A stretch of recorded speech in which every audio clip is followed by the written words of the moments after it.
सर्वकामदुधे देवी सर्वतीर्थीभिषेचिनी पावने सुरभिश्रेष्ठे देवी तुभ्यं नमस्तुते। लक्ष्मीर्या लोकपालानां धेनुरूपेण संस्थिता घृतं वहति यज्ञार्थं मम पापं व्यपोहतु। श्री सुरभ्यै नमः। यहाँ उपस्थित हमारे संघ के वरिष्ठ प्रचारक, गौसेवा के 18 वर्षों तक अखिल भारतीय संयोजक रहे आदरणीय श्री शंकर लाल जी, गौसेवा के हमारे राष्ट्रीय संयोजक आदरणीय श्री अजीत भाई यहाँ उपस्थित हैं, और यहाँ आप सब महानुभाव जितने बड़े श्रेष्ठ जन सब उपस्थित हैं, बहनों और भाइयों। ये जो अभी विवाह का जो संस्कार हुआ है, ये हमारे 16 संस्कार, 16 प्रकार के संस्कार हमारे शास्त्र में वर्णित है, और सभी 16 प्रकार के संस्कार सभी ऋषियों ने बताया है। अलग अलग ऋषियों ने अलग अलग प्रकार के संस्कार बताए हैं, माने किसी का 18 है, किसी का 22 है, किसी का 43 भी है। वेदव्यास ने 43 संस्कार बताए हैं, याज्ञवल्क्य ने 28 बताया है, लेकिन आपस्तंभ का 22 है, बोधायन का भी लगभग 23 है। तो लगभग 70-80 हमारे ऋषि मुनि हुए हैं जिन्होंने एक संस्कार पद्धति को विकसित किया है पूरे देश के अलग अलग भागों में। यहाँ जो अभी संस्कार विधि हुआ है, ये शुक्ल यजुर्वेद के अंतर्गत में जो याज्ञवल्क्य ने जब प्रारंभ किया था उत्तर भारत में, उसके अंतर्गत ये अभी विवाह हुआ है। इसमें ये विवाह जो सभी ऋषियों ने 16 कॉमन है, यानी ये 16 कंपलसरी है। तो हम केवल भारत में एकमात्र सनातन जिसको कहा जाता है वो संस्कारित लोग हैं। हम जितने लोग यहाँ बैठे हैं, हम सब मैन्युफैक्चर्ड लोग हैं, हम कल्चर्ड लोग हैं, हमें बनाया गया है, हम सब निर्मित लोग हैं, हम सामान्य लोग नहीं है कि कोई ऐसे भी जन्म हो गया हो।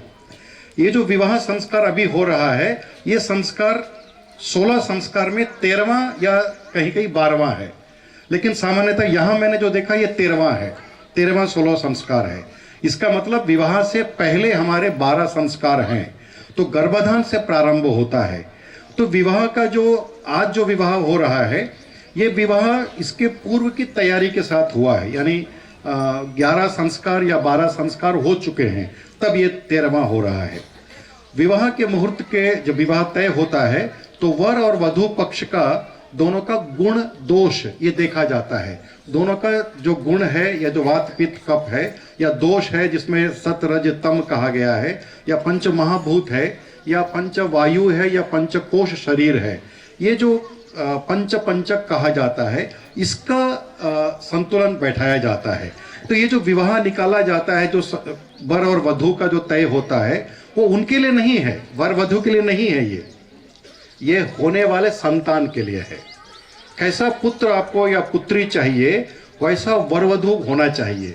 वर वधू के गुण दोष मिलेंगे तभी होने वाला पुत्र समाज और परिवार और कुटुंब के लिए उपकारी होगा। तो प्लानिंग ये होता है, इसलिए हम सब निर्मित लोग हैं, हमें बनाया गया है, तैयार किया गया है। उसमें ये बात होता है कि वर के गुण दोष क्या हैं और इनके वधू के गुण दोष क्या हैं। तो ये तय होने के बाद में 90 दिन मिनिमम चाहिए, यानी जिस दिन तय होता है दोनों का गुण दोष मिलन होता है और विवाह का निश्चित होता है, तो मुहूर्त 90 दिन के बाद निकाला जाता है। ये 90 दिन बाद क्यों निकाला जाता है, मेरे को भी मेघजी भाई ने 2 महीना पहले ही बता दिया था, और बार बार बताया था कि आना ही पड़ेगा, आना ही पड़ेगा, और बोलना है आपको। तो मैं भी सोचा क्या बोलूँगा। तो ये जो हम सब जितने लोग विवाह पद्धति के माध्यम से आए हैं, तो ऐसे सामान्य नहीं आए हैं।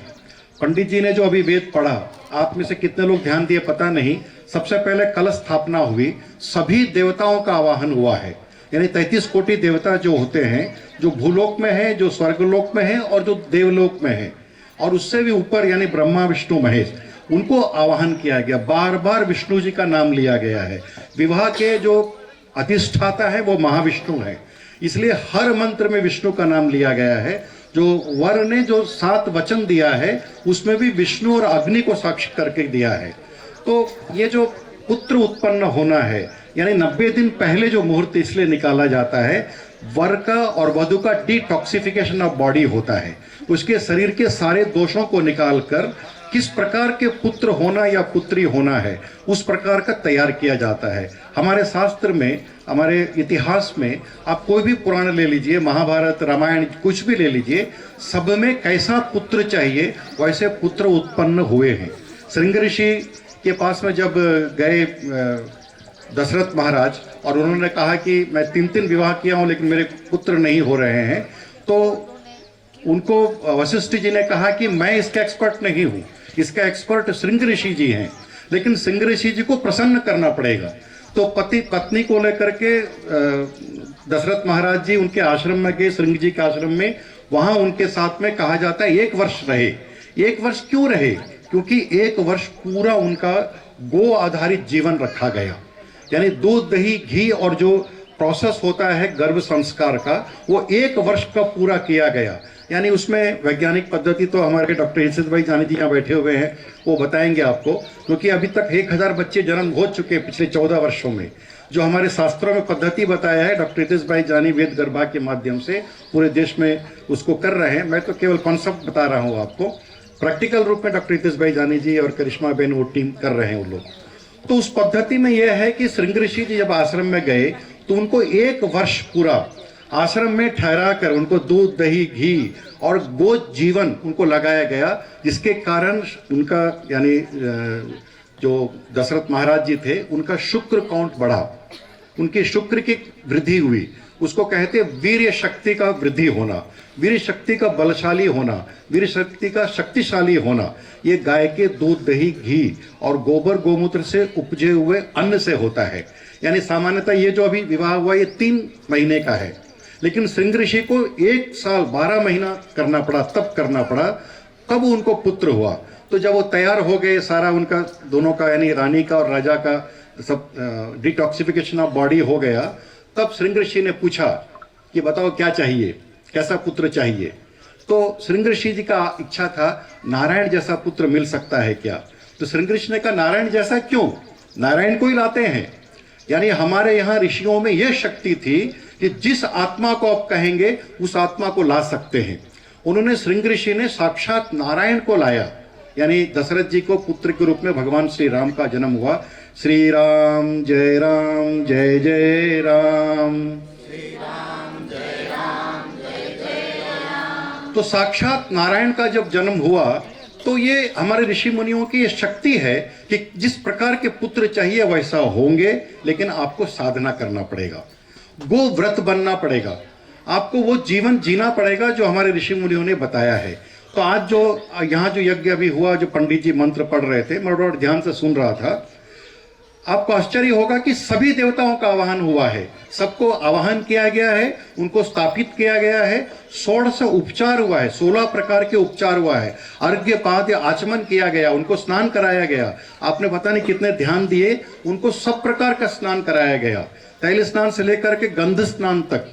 यानी उनको यहाँ रखे भी होंगे, लेकिन गंध स्नान यानी कि जो हम पीछे से वो डाल रही थी, बच्ची बैठी हुई थी, यानी कि जो ठंडा रखा जाता है, यानी जो शरीर को डिटॉक्सिफिकेशन करने में ये भी एक बड़ा ये होता है, इसलिए विवाह में इत्र वगैरह का प्रयोग होता है। तो वो सब स्नान कराने के बाद में उसको नैवेद्य कराया गया, भोजन कराया गया, सारा कराया गया, तब उसके बाद उसका वचन आशीर्वाद लिया गया। उसके बाद कुल का यानी नांदी श्राद्ध हुआ है। आप में से कितने लोग ध्यान दिए पता नहीं, पितरों की पूजा हुई है यहाँ पर, पितरों को आह्वान किया गया है, यानी दोनों परिवार के पितरों को। बार बार जो पढ़ रहे थे कन्या पक्ष वर पक्ष के जो गोत्र का संचार हो रहा था, तो सभी पितरों को आह्वान किया गया, पितरों का आशीर्वाद लिया गया। उसके बाद जो बंधु बांधव हैं, यानी जो अभी जीवित लोग हैं, उनका भी आशीर्वाद लिया गया। तो आप समझ लीजिए कि कितने प्रकार की योजनाओं के अंतर्गत में ये वर वधु बंध रहे हैं। दूसरा, हमारे यहाँ शास्त्र में विवाह के बारे में जो 7वां मंत्र पंडित जी बता रहे थे आपको, आपने ध्यान दिया कि नहीं पता नहीं, हमारे यहाँ शास्त्र में विवाह 2 कारणों से ही होता है। पहला होता है संतान की उत्पत्ति यानी वंश की वृद्धि के लिए, और इसके लिए कन्यादान जो होता है, आपको लगता है कन्यादान पिता कर रहे कन्यादान, ये कन्यादान नहीं है, ये गोत्रदान है। आज से दीपिका का गोत्र बदल गया, उसका अपना गोत्र नहीं है, जिस परिवार में वो गई है उसका गोत्र बदल गया। तो पिता ने बड़े मन से अपने बेटी का गोत्र को दान किया है, अपना गोत्र दान किया है। ये आप सामान्य नहीं समझना इसको, क्योंकि जो होने वाला संतान है, और ये पहला भारत का है जिसको जेनेटिकली, जिसको जीन साइंस कहा गया है, जिसको क्रोमोसोम, आप में से कोई विज्ञान पढ़ते होंगे, ये जीन साइंस जो है ये हमारा गोत्र है। हम गाय से बने हुए लोग हैं, इसलिए गोत्रया कहा है, गा त्रया। जब गाय जहां से, यानी 3 प्रकार के जो सतरजतम गुण है, जो वात पित्त कफ दोष है, और पंचमहाभूत के जो पंचक है, ये 3 प्रकार के गुणों को, शरीर को बदलने की क्षमता गाय में है, पृथ्वी में और किसी में नहीं है। इसलिए गोत्र जो बना है ऋषियों के द्वारा, ब्रह्मा जी के द्वारा दिए गए, इससे बने हैं। तो आज जो दीपिका का गोत्र है वो बदला है। कश्यप ऋषि बार बार बता रहे हैं, हम सब कश्यप ऋषि के ही, अगर किसी को गोत्र नहीं मालूम है तो शास्त्र कहता है कश्यप गोत्र से करो, यानी बाकी तो बाद में हुए हैं, लेकिन पहला जो प्रजापति का प्रतिरूप में माना गया है कश्यप ऋषि माने गए हैं, और साक्षात नारायण के पिता के रूप में भी इस पृथ्वी पर वही रहे हैं। तो आज गोत्र दान हुआ है। और दूसरा है ये जो विवाह का दूसरा जो मुख्य है, यज्ञ करने का अधिकार मिलना। अगर विवाह नहीं हुआ है तो यज्ञ करने का अधिकार नहीं होता है, क्योंकि अग्नि को प्रज्वलित करने का अधिकार महिला को है। इसलिए भारत में महिला को, आपने देखा होगा जब अग्नि में प्रज्वलन कर माने 4 कदम चले साथ में, सप्तपदी कहा गया, सप्तपदी ने 7 वचन होता है, तब तक कन्या आगे रहती है, और जब तक वो वचन पूर्ण नहीं होता है तब तक दहिना बैठती है कन्या। आपने देखा होगा कन्या दहिना बैठी थी। जब 7 वचन बोली और 7 वचन वर ने स्वीकार किया, यहाँ तो शॉर्टकट में बताया है, लेकिन सभी ऋषियों ने 7 वचन समान रूप से बताया है। पहला वचन उसमें से यह है, आज से आपका माता पिता मेरे माता पिता होंगे, वैसे ही मेरे माता पिता आपके माता पिता होनी चाहिए। अगर आप वचन देते तो मैं वामांगनी बनूंगी। यहाँ वचनम ब्रवीत कहा गया है, कन्या वचनम बोल रही है, लेकिन अन्य शास्त्रों में कहा गया कि वामांगनी बनूंगी। दोनों भी चलेगा, यानी अगर आप स्वीकार करते हैं तो मैं आपके बाईं तरफ बैठूंगी, बाईं तरफ आऊंगी। यानी पत्नी ही केवल बाईं तरफ बैठ सकती है, बाकी दहिना बैठना है। पत्नी भी केवल बेडरूम में ही बाईं तरफ रहना है, बाकी सब जगह दहिना रहना है। पूजा में, धर्म में, सब में रहना है। दूसरा वचन में यह होता है कि आज तक तो आप पिता के पैसे से कमा रहे थे, लेकिन आप जो पैसा कमा के लाएंगे उससे मैं घर चलाऊंगी। जो दूसरा वचन पंडित जी बता रहे थे, पकवान वगैरह अन्न बनाएंगे, परिवार को पालन करेंगे, बच्चे बाल वृद्धि सबको करेंगे, ये आपकी कमाई से होनी चाहिए, इसलिए वर को कमाई ला के देना पड़ेगा। तीसरा मंत्र उसमें यह है कि जो भी आप कमाएंगे मेरे हाथ से खर्च होना चाहिए। ये बहुत बड़ा महत्वपूर्ण है, खर्च जो महिलाओं के हाथ से ही होना चाहिए। ये शास्त्र में वचन दिया है आपने, जो भी आप कमाएंगे मेरे हाथ में देंगे, मेरे हाथ से खर्च होना चाहिए। उसमें और एक मंत्र है कि जो भी यज्ञ पूजा पाठ होगा, तीर्थ जाएंगे, कहीं शादी विवाह में जाएंगे, किसी भी सुख दुख में आप जाएंगे, मेरे को छोड़कर नहीं जाएंगे, मेरे को साथ में लेके जाएंगे तो ही पुण्य मिलेगा। इसलिए कहा गया है कि विवाहित व्यक्ति अगर कहीं जाता है पत्नी को छोड़कर, उसको पुण्य नहीं मिलता है, पत्नी साथ में रहने से ही उसको पुण्य मिलेगा। तो ऐसे 7 वचन है, लंबा विषय है, इसको नहीं बताएंगे, लेकिन एक बहुत जरूर जानना है, आज से जैसे मेरे पति परमेश्वर आप हैं, मेरे सब कुछ मैंने आपको समर्पित कर दिया है, मेरे जीवन में आपके अलावा और कोई नहीं है। जैसे वो कहती है कि आपके जीवन में भी मेरे अलावा दूसरी लड़की नहीं होनी चाहिए। ये वचन हुआ है, आप में से कितने लोगों ने ध्यान दिया पता नहीं, और आपने दोनों ने वचन दिया है इस बात को। तो ये हम अंतरंग रूप से, एक रूप से, और अंत में जो पंडित जी ने कहा कि मित्र सखा रूप में, ये ध्यान में रखिए, पत्नी सबसे बड़ी मित्र होती है। यानी अगर किसी का विवाह नहीं हुआ है तो क्या करेंगे, तो कहते हैं कि मित्र सबसे श्रेष्ठ होता है। सुख दुख में जो बात आप बताते हैं मित्र को, तो पत्नी को आज उन्होंने मित्र रूप में भी स्वीकार किया है, दोनों ने एक दूसरे को। यानी आप मेरे पति परमेश्वर भी हैं, मेरे परम मित्र भी हैं, ये दोनों ने कहा है। तो ये बातें हमें समझनी है। और अंत में एक बात बोलकर समाप्त करूंगा। अब आप दोनों का विवाह हो चुका है, अब आप गृहस्थाश्रम में प्रवेश किए हैं, यानी विवाह संस्कार समाप्त होते ही अगला जो संस्कार है वो है गृहस्थाश्रम। और गृहस्थाश्रम वानप्रस्थ तक चलता है। तो प्रतिदिन आपको 5 यज्ञ करना है। पंडित जी ने उसको शॉर्ट में मंत्र बताया, पढ़ा है उसमें, और बोला भी है उन्होंने उसको, पंच महाभूत। ये पंच जो यज्ञ है उसमें सबसे पहले है देव यज्ञ। आपके जो इष्ट देवता हैं, आपके जो कुल देवता हैं, उनको प्रतिदिन पूजा करना है। आपको थोड़ा सा नैवेद्य देना है, थोड़ा सा दीपक धूप जलाना है। दूसरा है आपका पितृ का। आपको जितने पितृ आपके हैं उनको भी जो अमावस्या आता है उसमें तर्पण देना, जल देना है। आप नहीं दे सकते तो गाय को दीजिए, गाय को खिलाइए, गाय को प्रार्थना करिए, आपके पितरों तक अमावस्या में पहुंचेगा। अगर आपके जो तीसरा है देव यज्ञ, यानी प्रतिदिन करना है। देव यज्ञ यानी आपके घर में जो पूजा होती है उसको करना है देव यज्ञ का। और चौथा है आपको अतिथि यज्ञ, आपको एक व्यक्ति को, अनजान व्यक्ति को जरूर भोजन कराना है जो सामर्थ्य है। और पांचवा है भूत यज्ञ कहा गया है, इसको बलि यज्ञ भी कहते हैं। किसी जीव जंतु को, पेड़ पौधे को, गाय को, कुत्ते को, किसी को कुछ खिलाइए, थोड़ा सा जरूर खिलाना है। ये 5 महायज्ञ कहा है। गृहस्थ आश्रम में प्रतिदिन सभी गृहस्थों को जिनका विवाह हुआ है ये 5 यज्ञ प्रतिदिन करना है। ये पंच महायज्ञ कहा गया है। तो आज इसकी भी चर्चा पंडित जी ने शॉर्ट मंत्र बताया है, तो बहुत अच्छा लगा। मैं सबकी ओर से, हमारे संघ के बड़े अधिकारी, हमारे प्रांत प्रचारक, सह प्रांत प्रचारक जी, कार्यवाह जी, सब लोग आए हुए हैं। सबकी ओर से मैं आज को आप सबको आशीर्वाद प्रदान करता हूँ और प्रार्थना करता हूँ ईश्वर से सौभाग्यवती रहे, अच्छे संतान उत्पन्न हो और यश, कीर्ति और बल सब प्राप्त हो। सभी के लिए ओर से आपको धन्यवाद। नमस्कार। धन्यवाद।